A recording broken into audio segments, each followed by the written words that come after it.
I hammer away at these sex stories because I think it's obvious we are in the middle of a sexual mania. We are in the middle of some kind of sexual nuttiness that is keyed into legitimate change. There's legitimate change in attitudes and legitimate change in what's happening, but the left, the culture, has taken it to an extreme and has gone insane instead of studying what is going on. So we're going to take a closer look at the Harvey Weinstein case. What happened? Here is the prosecutor in New York, Cyrus Vance Jr., announcing his victory in the case. This is cut one. 8 women who have changed the course of history in the fight against sexual violence. These are 8 women who pulled our justice system into the 21st century by declaring that rape is rape and sexual assault is sexual assault no matter what. Rape is rape, whether it's committed by a stranger in a dark alley or by an intimate partner in a working relationship. It's rape, whether it's committed by an indigent person or a man of immense power, prestige, and privilege. Rape is rape, whether the survivor reports within an hour, within a year, or perhaps never.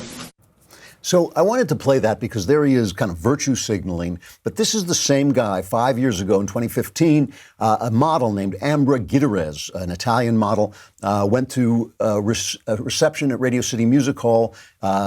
Harvey reportedly took her back to his Tribeca office. Allegedly, he began to ask her about her breasts and tried to force himself on her, trying to slip his hand up her skirt. She immediately reported the incident to the NYPD, who got her to wear a wire, and they recorded this. She went back, and Harvey referred to the incident. Here it is.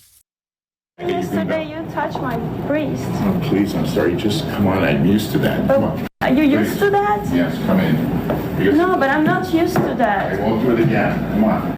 Now, the cops thought they had this case solid, but the same guy, Cyrus Vance Jr., dumped the case. And, the point I want to make is that a lot of the people who are parading this and they're talking about Me Too, and they're saying, oh, this is a wonderful thing, this is a breakthrough, and now women finally, let's believe all women and all this stuff. A lot of these people are complicit in what this guy did and who this guy was. I mean, all of these people, Hillary, Obama, they took a lot of money from him. All the Democrats took a lot of money from him. Michelle was talking about him. This is Michelle talking about him. I want to start by thanking Harvey Weinstein for organizing this amazing day. This is possible because of Harvey. He is a wonderful human being, a good friend, and just a powerhouse. And the fact that he and his team took the time to make this happen for all of you should say something not about me or about this place, but about you. All right, everybody, we are here because of you.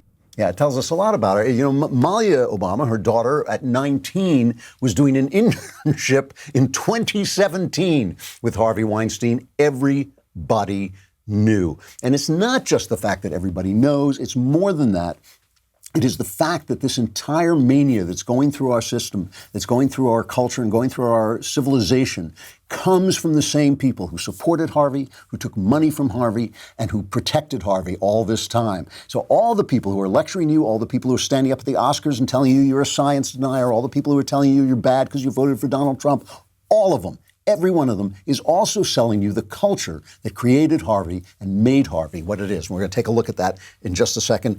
Let's talk about what the case was, what the case was. It was a really interesting legal case, okay?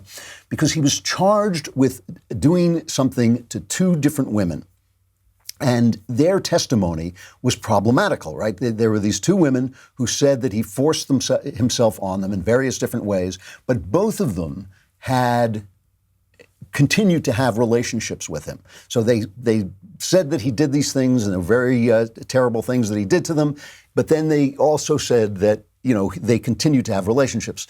And there were and prosecutors hate these cases. Prosecutors hate the cases because the jury looks at them and says, well, wait, if he raped you, why were you still writing him love notes? Why were you still going out with him? Why did you have consensual sex with him later on?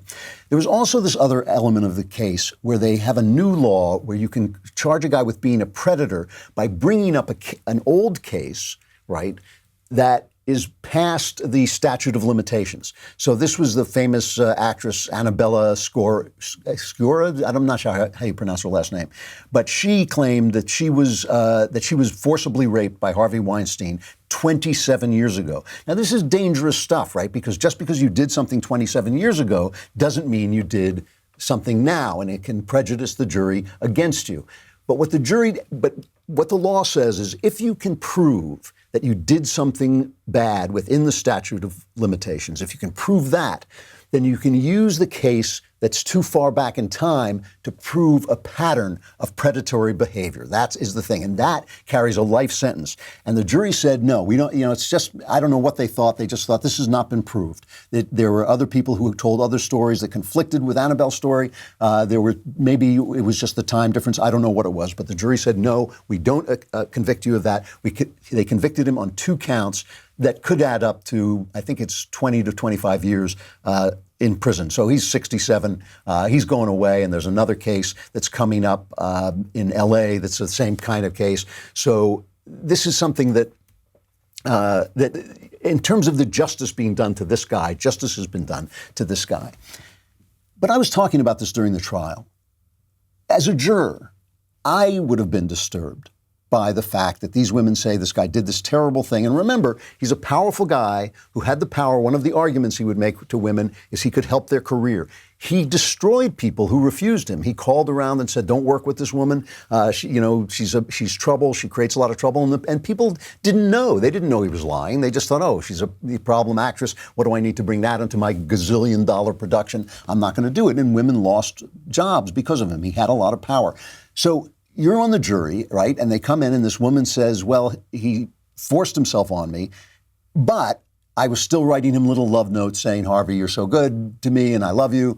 And the jury is thinking, well, gee, maybe this was something she did on this casting couch, which we memorialize in West Hollywood. Maybe this is something she did willingly. So when I first heard this, I was thinking this, and I was thinking, well, why would a woman continue to have a relationship with a guy who has abused her like that? And we know it happens, but why? Why does it happen? And one of the things I found out thinking about this and looking things up was that women, here's a strange thing, women who are abused as children are something like, the numbers differ because it's hard research to do, but they're many, many times more likely to be raped. Women who were abused as children are many more times likely to be set upon and sexually abused as adults.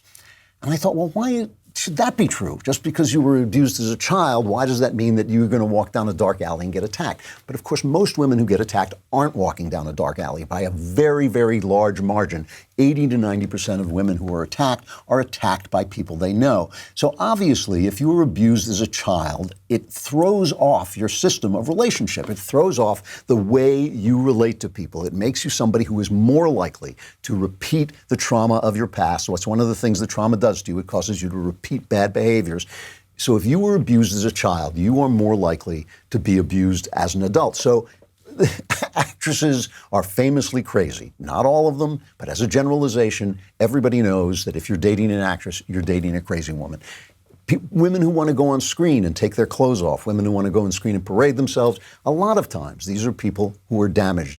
Before you go, one last thing. Hit the subscribe button so that you stay up to date on all our content.